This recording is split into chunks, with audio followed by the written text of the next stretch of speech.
And we're going to use 2 exercises as an example to show how we can build our core strength and stability using momentum, using elastic strength. We're going to learn how we can move heavier weight easier. So where you were lifting a certain weight before, you'll be able to lift more weight because you're using momentum, but you're doing it in a fast and controlled way. Now, why is this advantageous? Because this is basically what sport is.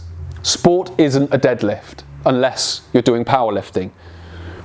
If you're a sports player of, football, rugby, cricket, American football, basketball, whatever it may be, you aren't using the results of your squat or your deadlift.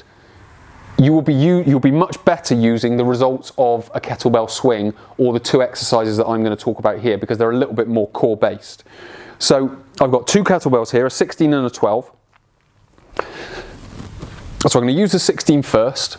Now, a very simple and easy way to learn momentum and to learn about using the elastic nature of our muscles, because our muscles have different components, which is strength. It has a strength component, it has an endurance component, it has a neuromuscular component, so like a stability component, but it also has, which doesn't get talked about at all really, an elastic component.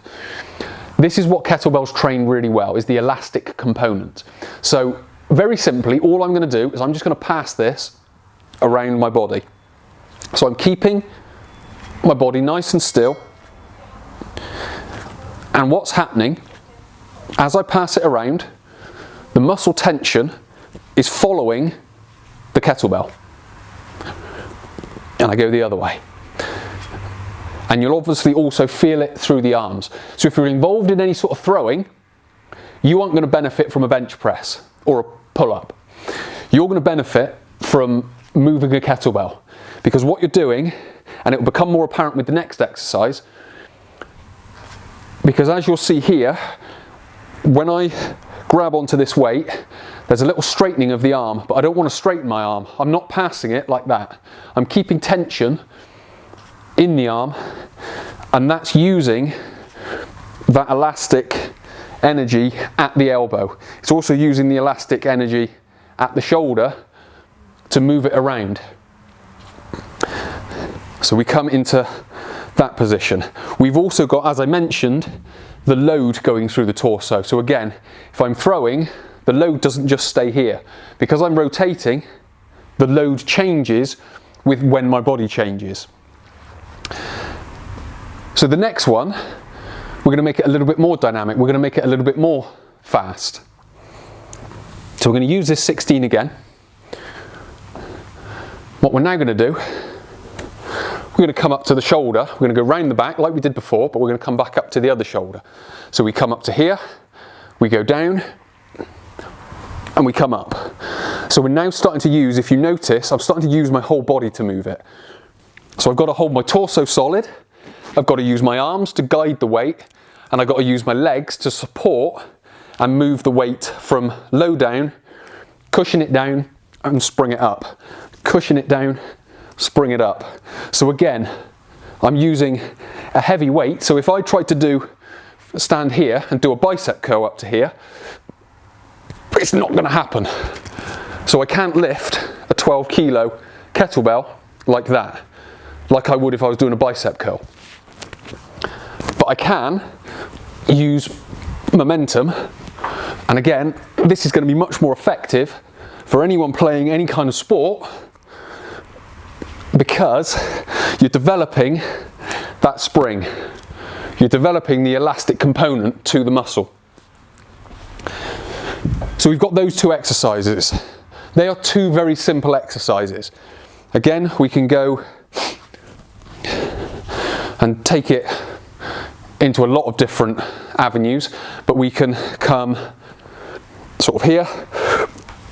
We can go much more dynamic and up.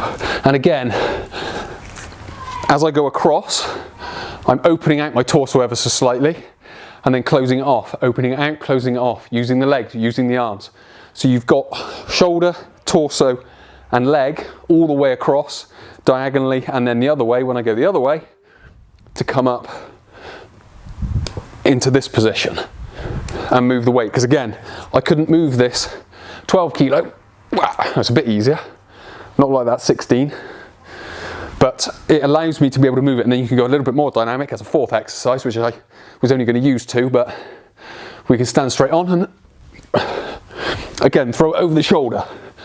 And what you'll start to notice with that one is I start to use my hip a lot more.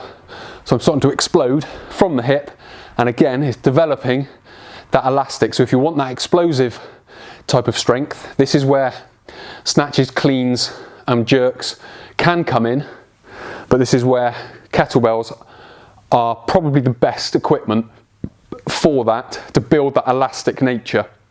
And this is what people need to start doing. There is a time and a place for planks, side planks, bridges and bird dogs, which I talk about all the time if we're beginning out, and we need those components of strength, endurance and proprioception and stability, sorry. But that only will take us so far. What we then need to be able to do is move on to things like this, which is going to make it a little bit more explosive, a little bit more elastic. It's going to make us very efficient in how we move very heavy weight for not so much energy.